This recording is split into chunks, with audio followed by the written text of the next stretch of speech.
Hi everyone, Ron Crider reporting for duty today. It is Wednesday. I have the numbers for you today. Yes, I do have all the numbers. October the 28th, my day 226. Can you believe that? Reporting the numbers from Vero Beach from my condo here at Victoria in Indian River Shores. 6 more days left until Election Day. What will it be? 58 days until Christmas, 64 days left in this year, and 22 of 43 radiation days done. 22 of them done.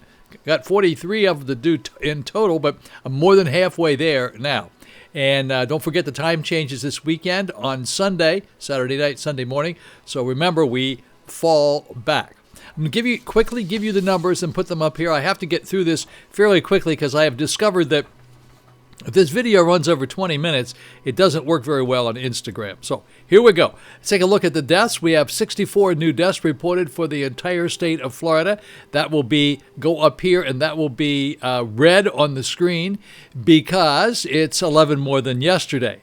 However, the positives are down by 183. That's 4,115. So they will go over here. You'll see a little green over here for the 4,115. 7-day moving averages, 66.29. That's down from 71.43 on Tuesday and 76.00 on Monday. So that's a good thing. That means that 66 people average per day passed away during the past 7 days. Okay, so those are the numbers that got. Let me give you a couple of interesting things that you ought to know about. Oh, please don't forget this. Don't forget to push the like button. That's not what I was going to say, but remind me, don't forget to push the like button. I would appreciate that. School zone. Every day I go to the hospital at 8 o'clock in the morning and I go by Mockingbird on Beachland Boulevard, and some police officer has pulled someone over for going through the school zone over 20 miles an hour. Every day they have somebody pulled over, usually on the way over and on the way back. So they're really working that pretty hard. They mean business. 20 miles an hour in that school zone. Please do it. Stuck a picture up here so you can see it. So do it, please. Don't speed through the school zone. That school zone or any other school zone. 20 miles an hour. They mean business here in Florida. Okay, very quickly, Pfizer C.E.O.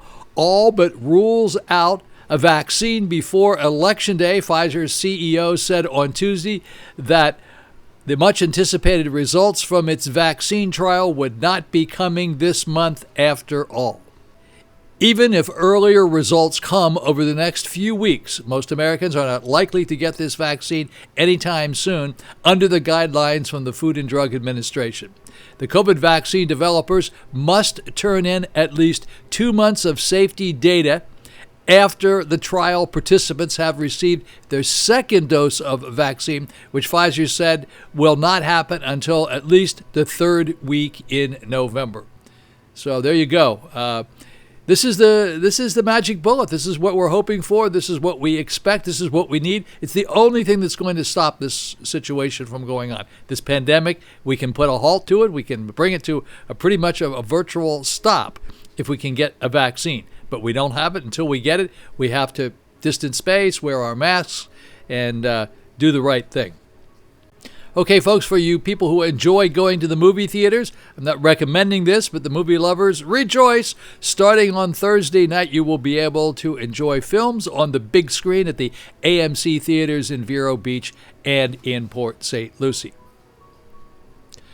$5 tickets, by the way, down there. $5 tickets are going to show Rocky and Spider-Man and Shirk and a couple of other movies. I'm not sure what they are, but at least $5. That's the opening day. That's what they're going to charge. Due to the pandemic, the company has rolled out new safety policies. Face masks are required and can only be removed when you're eating or drinking. Neck gaiters, open chain bandanas, and masks with vents or exhaustion valves are not allowed. So you've got to have the right kind of mask, and they will not let you in unless you have a mask. This has nothing to do with us, but just thought you might be interested in this. Beverly Hills is closing down its most famous street. Rodeo Drive will be closed to the public on Election Day and the day after, the city police chief said. He says he's doing it out of a abundance of caution. He's concerned a bit about the COVID-19, but he's also concerned about some violence that may take place as a result of protesters. Alrighty, folks, let me give you the weather report for the Treasure Coast. We see here today for Wednesday, sun and clouds mixed, a high of about 86 degrees. The winds east-southeast, 10 to 20 miles per hour. Our Treasure Coast weather report is for Stewart, Fort Pierce, and Vero Beach. That is what the Treasure Coast is. Tonight, we can expect partly cloudy skies, low near 75, wind southeast 5 to 10 miles per hour. And then tomorrow on Thursday, we can expect intervals of clouds and sunshine. A stray shower or thunderstorms is possible. High about 89 degrees, and the winds south at 10 to 15 miles per hour. The chance of rain tomorrow on Thursday is about 20%. Okay, we're going to pop right into the numbers. Once again, don't forget, push the like button. I know I already said it, but I didn't say it a couple other days before, so I should say it a few times today. And then I'll come back. I got some quick shout-outs, a couple other little things I want to report to you, but let's go do the numbers right now. Here come the numbers. Hi, everyone. Ron Crider here in the numbers department. This is Wednesday, October the 28th, and it's about 11:45 in the morning. The numbers did come in pretty much on time. So we have a little red and a little green here, but let's start out with the reds first. Taking a look at the number of deaths reported in the past 24 hours, that would be 64 for the entire state of Florida. 64 people reported passed away in the past 24 hours. Now, these are reported deaths. They could have taken place over many weeks. We don't know what actually happened, but these were the ones that were reported, 64. That happens to be 11 more than yesterday. Yesterday, we had 53. Now, with respect to positives, 4,115 today. That's down 183. Yesterday, it was 4,298. So we got a little green there, and we have a little red over here for the deaths. Taking a look at Dade County, that's Miami-Dade. One new death to report. That's not very many at all. That's wonderful. Very good. Well, only one new death down there. Always one too many. One new death in Dade County, Miami. 746 new positives. In Broward County, no new deaths to report. 645 new positives. In Palm Beach County, 3 new deaths to report. 243 new positives. I think I can squeeze Orange County in here. 3 new deaths and 263 new positives. Alrighty, here we are in Brevard County. That's Melbourne. No new deaths to report in the Melbourne area. In Brevard County, 69 new positives. St. Lucie County is Fort Pierce. 2 new deaths to report, 43 new positives. And then in Martin County, which is Stewart, no new deaths to report and 26 new positives. Now, in Indian River County, that's Vero Beach. Again, no new deaths to report. Very good. 39 new positives. Now, I have 3 zip codes to report on.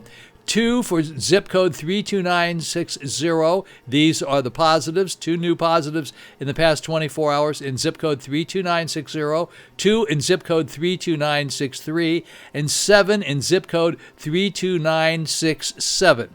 So once again, the number for 32960 is 980 since we started. 32963 is about 172. And then 32967 is a total of 619. So it's about the second largest, I think, maybe in our county. Alrighty, now I want to give you one other number up here that I didn't show you before. That's the positivity rate for today, testings versus number of tests that were made, 5.43, still not good. You're going to have, it's green because it should be green because it came down, but in fact it's red because it has to be under 5%. We're in dangerous territory anytime we get over 5%. We want to be much less than 5%. Now let's go down here and take a look at what we call the 7-day moving averages for our deaths for the entire state of Florida. 66.29.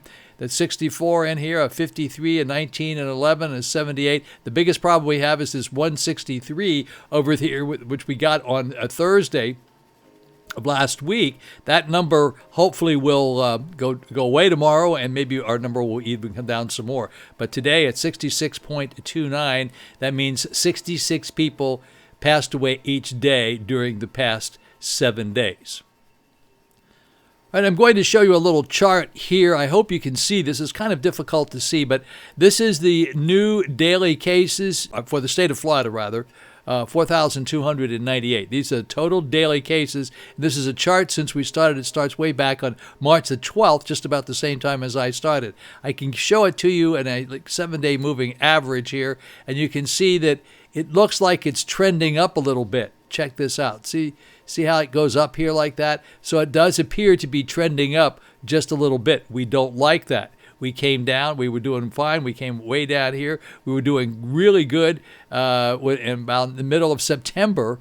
And we get down here to September the 28th. We were still pretty good. How about October the 4th? We were good. And now we're beginning to scooch back up again. So these are the new cases of COVID-19 for the entire state of Florida. Let's go down here just a little bit further and take a look at the daily deaths. And we can do the same thing here on this daily death chart. Now, as you can see, we were doing really great back here, pretty good in June and July. And then we had a really big peak here, August the 11th. It was way up to 276. Now, if you draw a line and start coming down, it does look like we're coming down. But let's make it look like a 7-day moving average. So there's your 7-day moving average as it's displayed in graphic form. And it gives you the impression that we're coming down. So that's the purpose of being able to do a 7-day moving average, and I think that gives you a good idea. Hopefully that will make you feel a little bit better. I feel a little bit better by looking at it. I hope this is a graphic display enough to make you understand. By the way, I like this mask up here. Look at this mask. You can actually see somebody's face. I think that looks pretty good. All right, let's go back up here. I was also asked to do something else today and show you the worst. For example, Hillsborough County had a total of 20 deaths in the past 24 hours. 20 deaths. Columbia County, I don't know where these counties are. Hillsborough, I think, is Tampa, if I'm not mistaken. I don't know where Columbia is. They had 10 deaths to report. Clay County had 7. Osceola County had 4. Palm Beach County had 3.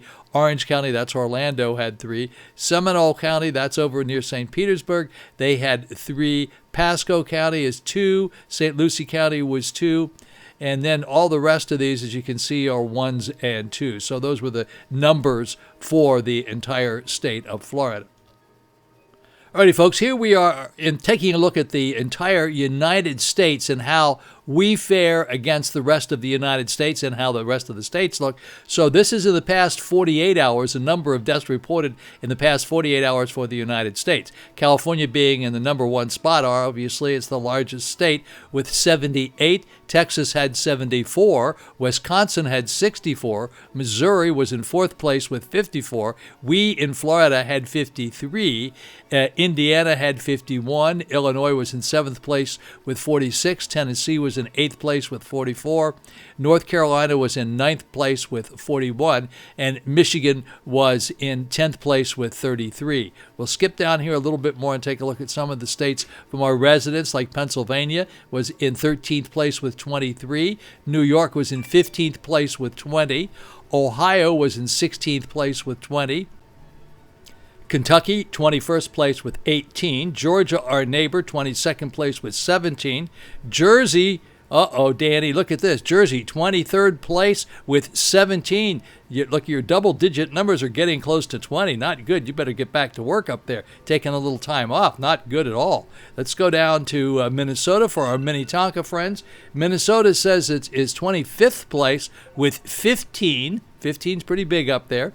And we used to do Flyover Lizzie for Iowa in 27th place. That's 14. So, Lizzie, you can keep track of what's going on back there, even though I know you're on your way headed back to us. Now, take a look at Colorado in 29th place with 10. Colorado with 10. Low single digits, but that's a big number for them. For Julie in Maryland in 30th place with 9. Kansas, for our Catholic radio folks, 31st place with 9. We'll go down just a little bit further to Massachusetts in 34th place with 7. Connecticut in 36th place with 6. We'll go to Utah in 38th place with 4. Rhode Island for Jay Grutman in 40th place with 4. And we'll go down just a little bit further and see if there's anything else down here that we normally report on, other than Wyoming had nothing, New Hampshire had nothing, Maine had nothing, and Vermont reported nothing. So those are the numbers for the United States. Now let's go over here.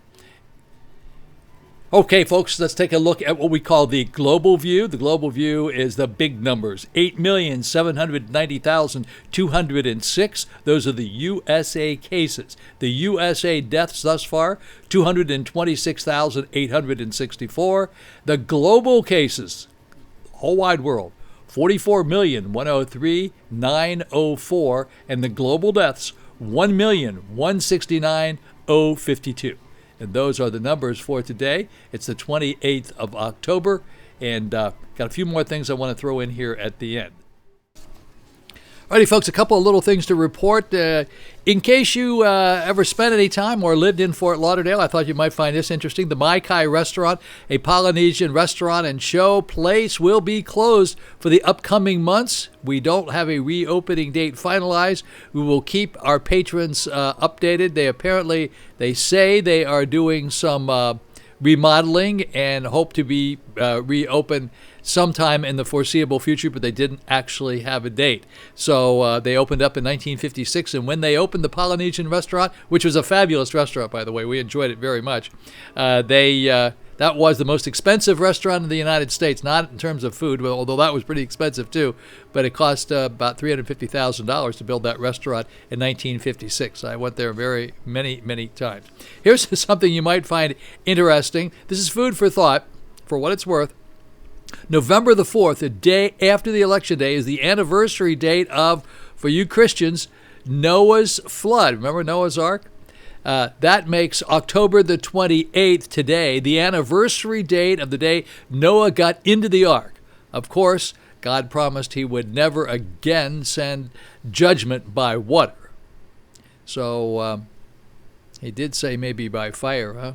Anyway, that's for you Christians. I thought you might find it interesting. I don't know how they come up with these dates, and they know exactly what it is, but today was the day that makes October the 28th the anniversary date of the day Noah got into the ark. How about that? Interesting.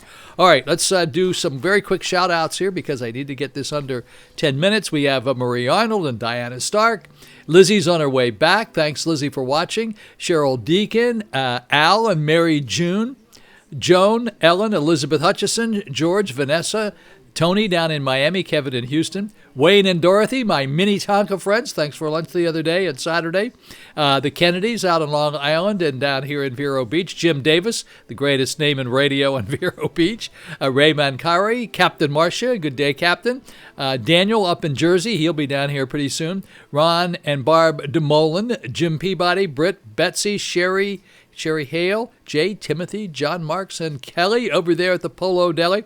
Our next door neighbor friends like Heather Mason Wood. Hey, Heather, how you doing today? Gail Beeson, the Carols, the Karol and the Carol. Barb, Jay, Megan Davis, Diane, Joyce, Rosemary Biddle, Edith Stokes, Ginger, Barbara, Donna, Brenda, Costas, Donald, and Julie. And then my Facebook friends, Ann Hallie Danshaw and George Ed, Kathleen, Bruce J. Parm, Nancy Bicknell, Nancy Strazula, Susan Taylor, and Barbie Chandler. Oh, I don't want to forget Billy Moss. Billy Moss is one of the best real estate guys here in town, especially when it comes to restaurants and bars. Billy Moss, check him out. And Lisa Crider Brown, my daughter. Can't forget Lisa Crider Brown. Don't forget to distance space. Remember, always be a part of the solution and not a part of the problem. I hope you have a very blessed Wednesday. Look forward to seeing you back here on Thursday. Have a great day.